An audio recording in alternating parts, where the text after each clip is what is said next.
Hello friends, welcome back to my YouTube channel. So आज का हमारा टॉपिक होने वाला है किडनी एनाटॉमी से। ठीक है, तो आज हम इसको कवर करेंगे। तो चलिए हम देखते हैं। पहले हम किडनी की डेफिनेशन, शेप, साइज, लोकेशन, ये सारी चीज़ें देखेंगे। फिर लास्ट में हम उसका relation, blood supply, lymphatic vessel, nerve supply करके इसको एंड कर देंगे। मैं कुछ आपको एक्स्ट्रा नहीं बताऊँगी कि जो काम का नहीं हो, फिर भी मैं आपको यहाँ पढ़ाऊँगी ताकि बस मेरी जो वीडियो है उसकी लेंथ बढ़ सके।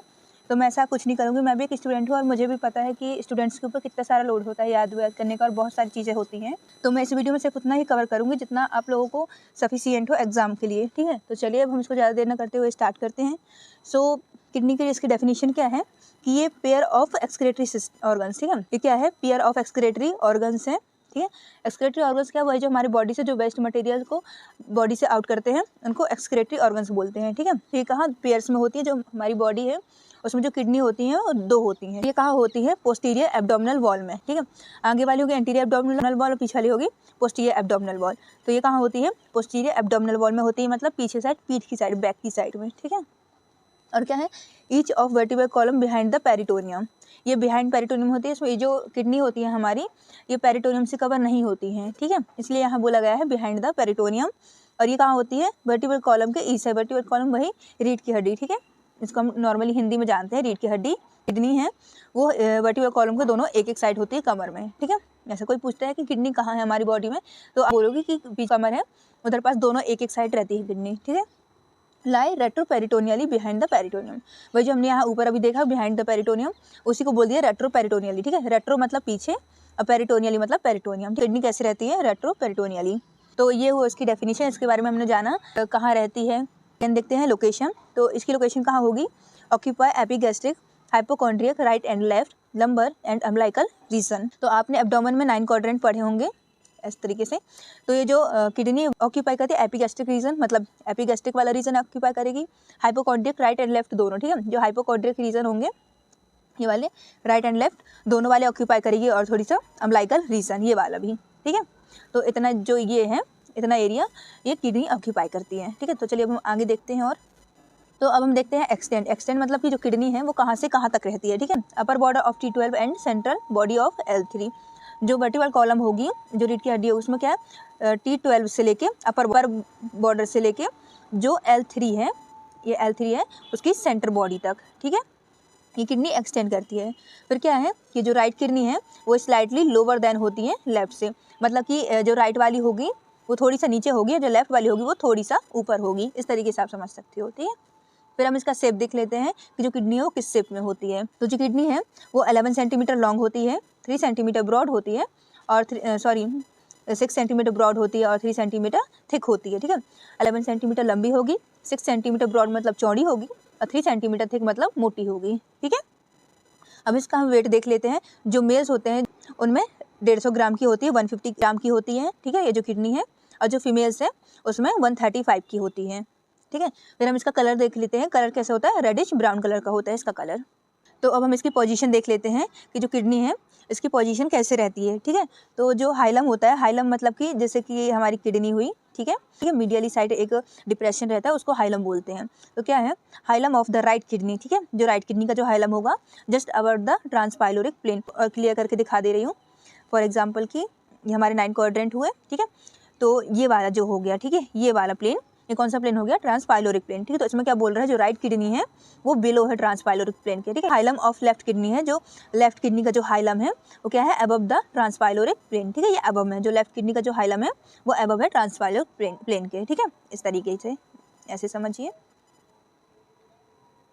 तो ऐसे हमारी जो किडनी है वो ऐसे लाई कर रही है। ठीक है, और क्या है, स्लाइट मूवमेंट विद रेस्पिरेशन, जब हम रेस्पायर करेंगे, ठीक है, तो जो हमारी किडनी है वो भी थोड़ी बहुत मूव करेंगे, स्लाइटली मूवमेंट होगी उनमें भी। तो अब हम इसके एक्सटर्नल फीचर्स देख लेते हैं। जो किडनी है वो कैसे, बीन शेप्ड की होती है। बीन शेप्ड कैसे, बीन कैसे होता है, इस तरीके का है, इस तरीके का। तो ऐसे जो किडनी है उनका कुछ कुछ ऐसा दिखता है शेप। ठीक है, तो इसको क्या बोलते हैं, बीन शेप की किडनी है। इसके हम 2 पोल्स देख लेते हैं कि जो किडनी होते हैं उसमें 2 पोल होते हैं। ठीक, कौन कौन से, एक अपर पोल होगा और दूसरा लोअर पोल होगा। जो अपर पोल है वो कैसा होगा, ब्रॉड होगा, मतलब चौड़ा होगा, क्लोज कॉन्टैक्ट विथ सुप्रारेनल ग्लैंड। ठीक है, जो किडनी होती है उसके ऊपर एक ग्लैंड होती है, उसको बोलते हैं सुप्रारेनल ग्लैंड। तो उससे जो अपर पोल है उसका क्लोज कॉन्टैक्ट होगा near to median plane. For example कि ये ह्यूमन है, ठीक है, ऐसे ये ये वन हो गया, ठीक है। इसके जो ये सेंटर है, सेंटर प्लेन में ये जो अपर पोल है नियर होता है, मतलब थोड़ी पास में होता है मीडियन प्लेन के, ठीक है। और ये जो लोअर पोल है, क्लियर कर ले रहे हैं, तो ये जो लोअर पोल है वो कैसा होता है, पॉइंटेड होता है। ये जो अपर पोल होता है वो ब्रॉड होता है और जो लोअर पोल होता है वो पॉइंटेड होता है, ठीक है। और it is more laterally placed as compare to upper pole. जो अपर पोल था वो मीडियन पोल साइड ज़्यादा झुका हुआ था, ज़्यादा नियर था, ज़्यादा पास में था। लोअर पोल है वो मोर लेटरली है, मतलब साइड की तरफ है, ठीक है, एज कम्पेयर टू अपर पोल। और ये क्या है, 1 inch above the iliac crust. और ये जो लोअर पोल है किडनी का वो 1 इंच ऊपर रहता है इलियक क्रस्ट से, ठीक है। हमने अब इसके पोल कवर कर लिए। अब हम सरफेसेस देख लेते हैं। जो किडनी है उसमें 2 सरफेसेस होते हैं, कौन कौन से, एक एंटीरियर सरफेस होगा और दूसरा पोस्टीरियर सरफेस होगा, ठीक है। तो जो एंटीरियर सरफेस है वो इरेगुलर होगा, मतलब कुछ खुरदुरा टाइप का होगा, और जो पोस्टीरियर सरफेस है वो फ्लैट होगा, एकदम मतलब कि स्मूथ होगा, ठीक है। इस तरीके से हम बोल सकते हैं। तो अभी तक हमने पोल्स कवर कर लिए किडनी के और सरफेसेस कवर कर लिए। तो अब हम आगे देखते हैं बॉर्डर्स में। जो किडनी है उसमें भी 2 बॉर्डर्स हैं, जैसे 2 पोल हुए, 2 सरफेसेस हुए और 2 बॉर्डर होंगी किडनी में, ठीक है। तो 2 बॉर्डर कौन कौन सी होंगी, एक लेटरल बॉर्डर हो गया, एक मीडियल बॉर्डर होगी, ठीक है।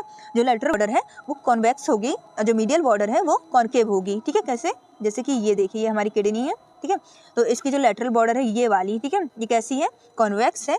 और इसकी जो मीडियल बॉर्डर है वो कॉनकेव है। केव मतलब कि ये एक गुफा टाइप की बनी होती है, ठीक है, उसको बोलते हैं कॉनकेव, ठीक है। जो मीडियल बॉर्डर वो कैसी है, कॉनकेव शेप में है। Middle part show depression hilum, ठीक है। जो मिडिल पार्ट होता है किडनी का वो एक डिप्रेशन शो करता है, जिसको हम हाइलम बोलते हैं, ठीक। अब हाइलम देख लेते हैं कि जो हाइलम है वो मिडिल पार्ट में डिप्रेशन होता है किडनी के, ठीक है, उसको हम हाइलम बोलते हैं। अब हम देख लेते हैं जो हाइलम है वो कौन कौन से स्ट्रक्चर कंटेन करता है, ठीक है। तो हम कैसे देख रहे हैं इन स्ट्रक्चर्स को, एंटीरियर साइड टू पोस्टीरियर, ठीक है, मतलब आगे से हम पीछे की तरफ जाएंगे। ये चीज़ आप बहुत अच्छे से याद रखना, कई बार एग्जाम में भी पूछ लिया जाता है और वाइवा में भी क्वेश्चन कर लिया जाता है, ठीक है। तो आपको ये जो सीक्वेंस बना है उनको प्रॉपरली याद रखना होगा। सीक्वेंस कैसा है कि पहले वेन आएगी, रेनल वेन, फिर रेनल आर्टरी आएगी और फिर रेनल पेल्विस आएगी, ठीक। आपको ये तीनों का सीक्वेंस एकदम ऐसे ही याद रखना है कि किसके बाद क्या आता है। अब इसको हम डायग्राम में देख लेते हैं। फ्रॉम एंटीरियर टू पोस्टीरियर हम देख रहे हैं। तो पहले क्या आ रही है, रेनल वेन आ रही है, फिर रेनल आर्टरी आ रही है रेड वाली, ठीक है, उसके बाद रेनल पेल्विस आएगा। यहाँ हमें एक आर्टरी देखने को मिलेगी, कौन सी होगी, subsidiary branch of renal artery. और इसी को हम और जूम करके देख लेते हैं। जो अपना ये हाइलम है इसमें कौन कौन से स्ट्रक्चर कंटेन कर रहा है, तो कौन कौन से हैं, रेनल वेन है, रेनल आर्टरी है और रेनल पेल्विस है, ठीक है। आपको इन तीनों का सीक्वेंस ऐसे ही याद होना चाहिए। ऐसा नहीं कर सकते कि पहले आर्टरी कर दें, फिर वेन कर दें, फिर पेल्विस कर दें, ऐसा नहीं, ठीक है। जो यहाँ सीक्वेंस बताया गया है आपको वही प्रॉपर याद रखना होगा। तो चलिए अभी हम यहाँ तक हमने एक्सटर्नल फीचर्स अपने कवर कर लिए। अब हम देखते हैं किडनी के रिलेशन की। जो किडनी है वो रेट्रोपेरिटोनियल ऑर्गन है, वही मैंने बताया जो पेरिटोनियम है उसके पीछे लाई करती है, ठीक है। रेट्रो मतलब पीछे और पेरिटोनियल मतलब पेरिटोनियम, तो पेरिटोनियम के पीछे वाला ये ऑर्गन है, ठीक है। तो उसको क्या बोलते हैं, रेट्रोपेरिटोनियल ऑर्गन। और पेरिटोनियम कवर्ड एंटीरियरली ओनली, ठीक है। जो पेरिटोनियम होता है सिर्फ एंटीरियरली ही किडनी को कवर करता है। और हम देख लेते हैं जो 2 किडनी है उनका जो कॉमन में क्या क्या रिलेशन आ रहे हैं, ठीक है। जो कॉमनली रिलेशन है पहले हम उनको एक साथ देख लेते हैं, फिर जो अलग अलग आएंगे जैसे लेफ्ट और राइट किडनी दोनों में कौन कौन से अलग अलग रिलेशन आ रहे हैं, फिर हम उनको अलग सेपरेट में देखेंगे और डायग्राम से भी हम समझेंगे। तो अब हम देख लेते हैं जो कॉमन रिलेशन है दोनों किडनीज के। तो पहले अपर पोल में देखते हैं कि अपर पोल में क्या आ रहा है, दोनों के सुप्रारेनल ग्लैंड आ रही है, ठीक है। और मिडिल बॉर्डर में क्या आएगी, सुप्रारेनल ग्लैंड एंड यूरेटर, ठीक है। ये दोनों किडनीज के कॉमन में रिलेशन होंगे। तो चलिए अब हम पोस्टीरियर रिलेशन देख लेते हैं किडनी का, कि जो दोनों किडनीज हैं उनके जो कॉमनली रिलेशन में कौन कौन से स्ट्रक्चर आ रहे हैं, ठीक है। पहले हम डायग्राम को समझ लेते हैं, फिर जितनी चीज़ें डायग्राम में है वही यहाँ पास प्रॉपर लिखी हुई हैं, ठीक है। तो हम एक बार इनको भी रीड कर लेंगे, लेकिन पहले हम डायग्राम देख लेते हैं। ये लेफ्ट किडनी हुई और ये हमारी राइट किडनी है, ठीक है। तो आपको ये जो दिख रही हैं ये कौन सी है, 11th और 12th रिब्स है, ठीक है। ये एंटीरियर में कौन सी दोनों साइड के श्वास मेजर मसल होगी, मतलब पोस्टीरियर साइड में जो पहले आ रही है एंटीरियरली वो कौन सी है, श्वास मेजर मसल होगी। उसके बाद ये जो आपको लाइनिंग्स दिख रही होंगी दोनों साइड वो कौन सी है, क्वाड्रेटस लंबोरस मसल है, क्वाड्रेटस लंबोरम मसल है, ठीक है। और इसके जो पीछे साइड होगी यहाँ दोनों साइड वो कौन सी है, ट्रांसवर्सिस एब्डोमिनिस, ठीक है। जो एब्डोमेन है उसकी 4 मसल्स में से ये एक मसल यहाँ भी आती है, कौन सी होगी, ट्रांस एब्डोमिनिस मसल। क्लिक कर लेते हैं फिर सही से हम देखते हैं। तो ये जो तीनों हमें दोनों साइड देखने को मिल रही है ये क्या है, सब कोस्टल वेसल्स और नर्व्स हैं, ठीक है। ये सब कोस्टल आर्टरी होगी, ये सब कोस्टल वेन होगी और ये सब कोस्टल नर्व होगी, ठीक है। यहाँ दोनों साइड भी सेम है। फिर एक ये जो हमको येलो कलर में दिख रही होगी ये क्या है, इलियो हाइपोगैस्ट्रिक नर्व है, ठीक है। इधर साइड भी है इधर भी है, इलियो हाइपोगैस्ट्रिक नर्व है। और जो नीचे साइड देखने को मिल रही है ये क्या है, इलियो इंग्वाइनल नर्व है, ठीक है। कौन सी है, इलियो इंग्वाइनल नर्व, ठीक है। और एक स्ट्रक्चर हमारे यहाँ छूट रहा है, ये वाला जो आपको दिख रहा होगा ये ब्लू कलर का, ये क्या है, लेटरल आर्कुएट लिगामेंट है, ठीक है। इसमें भी होगा लेटरल आर्कुएट लिगामेंट, इसमें भी लेटरल आर्कुएट लिगामेंट, ठीक है। और ये जो ऊपर वाला पार्ट है ये वाला, ये क्या है, डायफ्राम है। सो होप करते हैं आपको ये डायग्राम समझ आया होगा। और यही डायग्राम जो यहाँ सारी चीज़ें लिखी हुई हैं यही प्रॉपर यहाँ पास लिखी हुई हैं, ठीक है। तो एक बार हम इसको रीड कर लेते हैं कौन कौन से हैं। पहला डायफ्राम है, ये रहा diaphragm. Medial and lateral arcuate ligament है, ये रहे दोनों side medial and lateral arcuate ligament. Psoas major muscle होगी, ये रही हमारी श्वास मेजर मसल। ये है quadratus lumborum, quadratus lumborum muscle. Transversus abdominis, तो ये रही transverse abdominis. Subcostal vessel, subcostal nerve, तो ये रही हमारी जो तीनों हैं subcostal vessel, subcostal nerve, ठीक है। ये क्या है, इलियो हाइपोगैस्ट्रिक नर्व, तो ये रही इलियो हाइपोगैस्ट्रिक नर्व। इलियो इंग्वाइनल नर्व, तो ये रही इलियो इंग्वाइनल नर्व। देखा आपने, जितने भी यहाँ डायग्राम्स में जितने स्ट्रक्चर शो हो रहे हैं सारे यहाँ लिखे हैं। तो अगर आप एक बार डायग्राम समझ लेते हो तो आपको ये जो लिखा है उसमें पढ़ने में, याद करने में कोई दिक्कत नहीं होगी। तो अब हम देख लेते हैं जो किडनी है उसके एंटीरियर रिलेशन में, ठीक है। अब जो एंटीरियर रिलेशन है दोनों किडनी का, राइट एंड लेफ्ट का, दोनों अलग अलग स्ट्रक्चर आ रहे हैं दोनों की किडनी के में, ठीक है। तो हम देख लेते हैं रिलेशन कैसा है उनका। तो पहले हम राइट किडनी का रिलेशन देखते हैं एंटीरियरली में, ठीक है। तो ये हमारी राइट किडनी होगी ये वाली, और ये हमारी लेफ्ट किडनी होगी, ठीक है। तो जो राइट किडनी है पहले हम उसके रिलेशन देख लेते हैं कि उसमें कौन कौन से रिलेशन आ रहे हैं, ठीक है। तो इसके एंटीरियर रिलेशन में सबसे ऊपर कौन सा, सुप्रारेनल एरिया, ठीक है। सुप्रारेनल ग्लैंड जो राइट वाली होगी वो इसके एंटीरियर रिलेशन में आएगी। उसके बाद क्या आएगी, यहाँ ये जो येलो कलर का दिख रहा है वो क्या है, ड्यूडेनल एरिया होगा। फिर आपको ये जो दिख रहा होगा क्या है, हेपेटिक एरिया है। फिर ये वाला जो आप दिख रहा होगा पिंक कलर में, ये कोलिक एरिया हो जाएगा, क्या है, जुजिनल एरिया हो जाएगा, ठीक है। तो जो राइट किडनी है ये उसके रिलेशन में आ रही है, यही चीज़ें सेम यहाँ पास लिखी हुई हैं। तो एक बार हम इनको भी रीड कर ले रहे हैं। ये कौन कौन से हैं, राइट सुप्रारेनल ग्लैंड आएगी, लीवर आएगी, लीवर यही हेपेटिक वाला एरिया, ठीक है। सेकेंड पार्ट ऑफ ड्यूडेनम, जो मैंने यहाँ कॉलिक एरिया बताया, यहाँ क्या आ रहा है, सेकेंड पार्ट ऑफ ड्यूडेनम आएगा। हेपेटिक फ्लेक्सर ऑफ कोलोन, ठीक है, इसके रिलेशन में क्या आएंगे, और हेपेटिक फ्लेक्सर ऑफ कोलोन आएगा। और स्मॉल इंटेस्टाइन जो जुजिनम वाला एरिया है इधर क्या आ रहा है, स्मॉल इंटेस्टाइन का रिलेशन आ रहा है, ठीक है। तो ये हमारी जो राइट किडनी है उसके एंटीरियर रिलेशन में कौन कौन से स्ट्रक्चर आ रहे हैं अभी हमने वो देखे। अब हम देखते हैं कि जो हमारी लेफ्ट किडनी है उसके एंटीरियर रिलेशन में कौन कौन से स्ट्रक्चर आ रहे हैं, ठीक है। तो हमारी ये लेफ्ट वाली किडनी है, अब हम इसके स्ट्रक्चर देख लेते हैं कि इसके में कौन कौन से स्ट्रक्चर का रिलेशन हो रहा है हमारी लेफ्ट किडनी से। तो इसमें कौन कौन से स्ट्रक्चर आएंगे, सुप्रारेनल एरिया आएगा, गैस्ट्रिक एरिया होगा, स्प्लीनिक एरिया होगा, पैनक्रियाटिक एरिया होगा, कोलिक एरिया होगा और जुजिनल एरिया होगा, ठीक है। तो अब इनको हम यहाँ देख लेते हैं। जो सुप्रारेनल वाला एरिया होगा यहाँ कौन सी आएगी, लेफ्ट सुप्रारेनल ग्लैंड का रिलेशन होगा। जो गैस्ट्रिक का एरिया है यहाँ से स्टमक आएगा। जो स्प्लेनिक एरिया है वहाँ स्प्लीन आएगी, ठीक है। पैनक्रियाटिक एरिया में पैनक्रियास आएंगी। और जो स्प्लेनिक वेसल्स, स्प्लेनिक फ्लेक्सर, ये सारे किसमें आएंगे, कोलिक एरिया में, ठीक है। जो जुजिनम वाला एरिया है वहाँ जुजिनम आएगी, ठीक है। तो ये सारे जितने भी स्ट्रक्चर हैं ये एंटीरियर रिलेशन बना रहे हैं लेफ्ट किडनी से। तो यहाँ पास हमारे जो सारे रिलेशन है वो खत्म होते हैं। अब किडनी की कैप्सूल या फिर कवरिंग देख लेते हैं, बात कैप्सूल बोलो या फिर कवरिंग बोलो, किडनी की बात एक ही होती है, ठीक है। तो हम क्या देख लेते हैं, कवरिंग ऑफ किडनी देख लेते हैं। जो किडनी है उसमें टोटल 4 कैप्सूल, 4 फेसिया आ रहे हैं। तो अब उनको हम सही से देख लेते हैं कि उनको क्या बोला जाता है और कैसे आते हैं, ठीक है। मैं आपको कोई एक्स्ट्रा या फिर फालतू का मटेरियल प्रोवाइड नहीं करूँगी जिससे कि मेरा सिर्फ वीडियो की लेंथ बढ़े और सिर्फ मुझे फ़ायदा हो, मैं ऐसा नहीं चाहूँगी, ठीक है। मैं सिर्फ उतना ही एक्यूरेट मटेरियल आपको प्रोवाइड करूँगी जितना आपके एग्जाम में आएगा और जितना आप सही से याद रख सको, ठीक है। आप इतना भी पढ़ के जा रहे हो तो आपको 100% है, अगर आपने इतना लिख दिया तो आपके मार्क्स कोई भी नहीं काट सकता, ठीक है। बस आपको ज़रूरत है सही से समझने की और सही से प्रॉपर लिखने की, ठीक है। तो चलिए अब हम इसको देख लेते हैं कैप्सूल कौन कौन से आ रहे हैं। तो पहला कौन सा है, फाइब्रस कैप्सूल है, ठीक है। अब इसकी हम डेफिनेशन देख लेते हैं। ये क्या है, एक थिन मेम्ब्रेन है, ठीक है, क्लोजली इन्वेस्ट द किडनी। ये जो फाइब्रस कैप्सूल है ये एक थिन मेम्ब्रेन है, ठीक है, एकदम पतली सी लेयर है।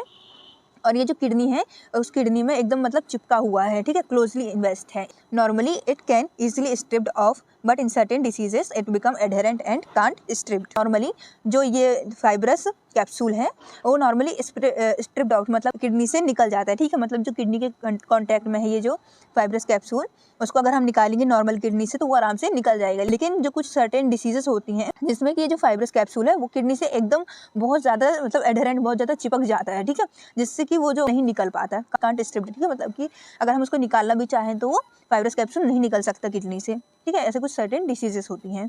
अब दूसरा देख लेते हैं, दूसरा क्या है, पेरिनेफ्रेटिक फैट। पेरिनेफ्रेटिक फैट क्या है, लेयर ऑफ एडिपोज टिश्यू है, ठीक है। जो पेरिनेफ्रेटिक फैट है ये एडिपोज टिश्यूज का एक लेयर है। फिर तीसरा क्या है, रिनल फेशिया। रिनल फेशिया कैसे, fibro areolar sheet consist of 2 layer, ठीक है। ये क्या है, एक फाइब्रो एरियोलर शीट है और ये 2 लेयर्स को कंसिस्ट करती है। कौन कौन सी, एंटीरियर में फेशिया ऑफ जीरोटा और पोस्टीरियर में फेशिया ऑफ जुगर कंडाल्स। थोड़ी सी नाम अजीब है बट ठीक है, आ जाएंगे। जैसे कि एक जीरोटा हो गया और दूसरा जुकर कंडाल। एंटीरियर पोस्टीरियर में ये 2 लेयर कंटेन करती है। अब हम आगे एक और लास्ट लेयर देख लेते हैं, तो लास्ट कौन सी है, पैरानेफ्रेटिक फैट, ठीक है। ये क्या है, layer of fat lying outside the renal fascia, ठीक है। ये क्या है, एक लेयर ऑफ फैट है, एक फैट की पतली सी लेयर है, ठीक है। और ये कहाँ लाई करती है, आउटसाइड द रिनल फेशिया, जो रिनल फेशिया उसके आउटसाइड में ये रहती है, ठीक है। तो ये हुआ हमारी जो कैप्सूल थी, और मतलब बोला जाए तो कवरिंग थी जो किडनी की, वो हमने कवर कर ली। तो चलिए अब हम ब्लड सप्लाई देख लेते हैं किडनी की। ये थोड़ी सी लेंदी दिख रही है, बट आप एक बार अगर इसको सही से समझ लोगे तो आपके लिए कोई मुश्किल काम नहीं होगा, ठीक है। तो चलिए हम इससे शुरू करते हैं और सही से समझते हैं इस चीज़ को, ठीक है। तो ब्लड सप्लाई में पहले कैसे होगी, जो रिनल आर्टरी होगी उससे ब्लड कहाँ जाएगा, सेगमेंटल आर्टरी में जाएगा, उसके बाद इंटरलोब्यूलर आर्टरी में जाएगा, फिर आर्क्यूएट आर्टरी में जाएगा, फिर ये कॉर्टिकल रेडिएट आर्टरी में जाएगा। कॉर्टिकल रेडिएट आर्टरी से आगे कहाँ जाएगा, एफरेंट आर्ट्रियोल्स में जाएगा, एफरेंट आर्ट्रियोल्स से ग्लोमेरुलस में जाएगा, उसके बाद ये इफरेंट आर्ट्रियोल्स में जाएगा, इफरेंट आर्ट्रियोल्स के बाद ये कहाँ जाएगा, पेरिट्यूबुलर कैपिलरीज में जाएगा, उसके बाद वेन्यूल्स में, फिर कॉर्टिकल रेडिएट वेन्स में जाएगा, फिर आर्क्यूएट वेन्स में, और फिर इंटरलोब्यूलर वेन्स में और रिनल वेन में, ठीक। तो ये जो एफरेंट आर्ट्रियोल्स है, ग्लोमेरुलस से लेकर एफरेंट आर्ट्रियोल्स है, ये कौन सा है, नेफ्रॉन वाला एरिया है, ठीक है। अगर आपको याद हो तो ये जो एफरेंट आर्ट्रियोल्स है यहाँ से ब्लड आता है, और ये एफरेंट आर्ट्रियोल्स से ब्लड चला जाता है नेफ्रॉन में, बाहर चला जाता है, ठीक है। नेफ्रॉन वाला एरिया हो गया। तो रिनल आर्टरी से ब्लड आता है, इन सारी जगहों से पास होता है, और फिर लास्ट में रिनल वेन से आउट हो जाता है, ठीक है, बाहर चला जाता है किडनी के। तो ये हुआ हमारी ब्लड सप्लाई। उम्मीद करूँगी कि आपको ये समझ आई होगी। थोड़ी सी लेंदी दिख रही है, बट अगर आप इसको एक दो बार प्रैक्टिस करोगे तो आपको सही से समझ आ जाएगी। उसके बाद हम देख लेते हैं लिम्फेटिक ड्रेनेज। तो जो लिम्फेटिक ड्रेनेज है वो कहाँ होता है, लेटरल एरोटिक नोड्स में इसका लिम्फेटिक ड्रेनेज होता है किडनी का, ठीक है। इसकी हम नर्व सप्लाई देख लेते हैं। जो किडनी की नर्व सप्लाई कहाँ से होती है, रिनल फ्लेक्सिस से, ठीक है। रिनल फ्लेक्सिस किडनी को सप्लाई करते हैं। रिनल फ्लेक्सिस कौन कौन सी होती है, T10 से लेके L1 तक। लास्ट हम देख लेते हैं क्लिनिकल। तो क्लिनिकल में क्या आएगा, किडनी स्टोन, जिसको रिनल स्टोन के नाम से भी जाना जाता है, ट्यूमर्स में, नेफ्राइटिस में, और रिनल फेलियर एक्यूट और क्रोनिक भी हो सकता है, kidney transplant in severe condition में, ठीक है। इन सारी जगहों में जो हमने इतना सारा जो किडनी का मटेरियल पढ़ा है, इतना सब कुछ पढ़ा है किडनी के बारे में, ये जितनी भी डिसीज होती हैं जो अभी हमने पढ़ी किडनी के बारे में, ये हमें यहाँ पास अप्लाई करने को होती हैं, ठीक है। यहाँ सब में हमें यूज़ होती है जो हमने अब यहाँ नॉलेज गेन की। उम्मीद करती हूँ आपको कि सारा लेक्चर समझ आया होगा। अगर आपको कोई भी डाउट रहता है आप मुझे कमेंट कर दीजिएगा, मैं उसका ज़रूर रिप्लाई करूँगी। So thank you so much.